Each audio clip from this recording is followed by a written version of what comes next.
All right. Welcome back, everyone, to another deep dive. Mm.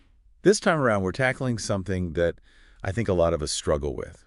Confidence. Oh, yeah. And specifically in the context of, well, I guess in anything really, but our listeners sent in a lot of questions about sports and, Yeah. tennis especially, I Okay. think, because we've got a lot of tennis fans listening.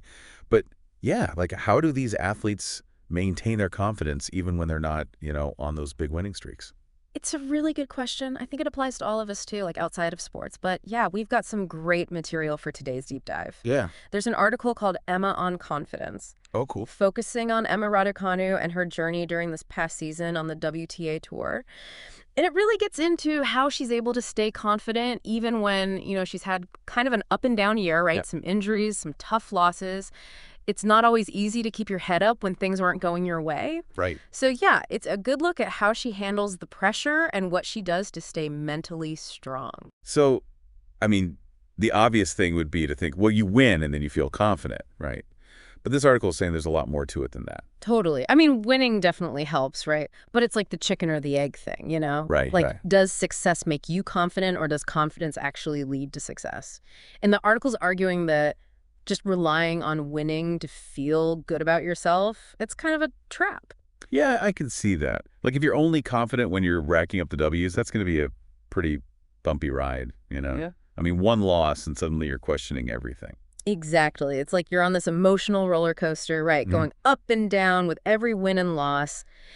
And the article talks about this idea of proactive confidence. It's basically this idea that you can't wait around for things to go well to start feeling good about yourself. You got to build that confidence from within no matter what's happening externally. Okay, so proactive confidence, what does that actually, look like in practice? Well, it starts with recognizing your strengths and really celebrating them.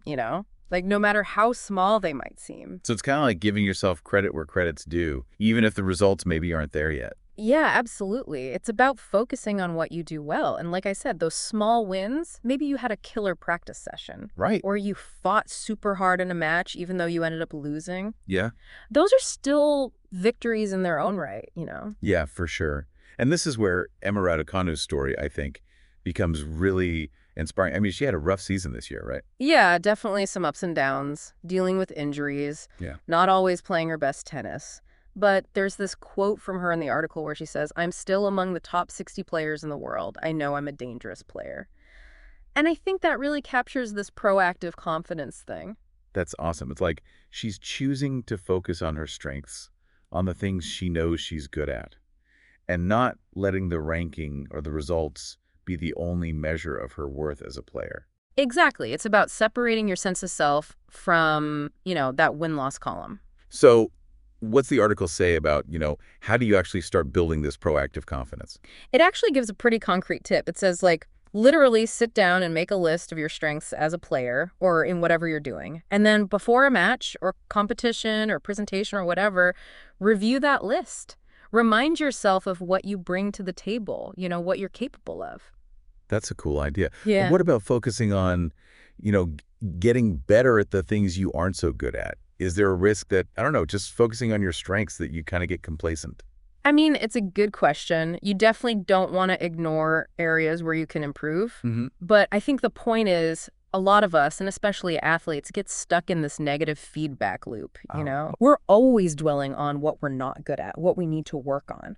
And that can really chip away at your confidence. So this is more about shifting that mindset a little bit. Recognizing your strengths helps you approach those challenges with more, more belief in yourself. That makes a lot of sense. So it's kind of like you're, I don't know, putting on this mental armor before you head into battle. Yeah, exactly. You're proactively building that inner strength. So let's bring it back to all of you listening out there. What can you take away from all this? I mean, we've seen how building lasting confidence isn't about waiting for the winds to roll in, right? Yeah. It's about actively cultivating this belief in yourself no matter what. Yeah, and I think the big takeaway is confidence is a skill. It's like anything else. You have to practice it. Just like you spend hours working on your serve or your backhand, you can put in the time to recognize your strength, celebrate those wins, even the small ones, and learn from the setbacks. It's all part of the process. And that brings us to, well, maybe a bit of homework for you. What are your unique strengths? What are your superpowers? And not just in sports, but in life in general. Yeah. Write them down, own them, and then, let those strengths fuel your confidence as you go out there and face whatever challenges come your way. I like that. Thanks for joining us for another deep dive. See you next time. See ya.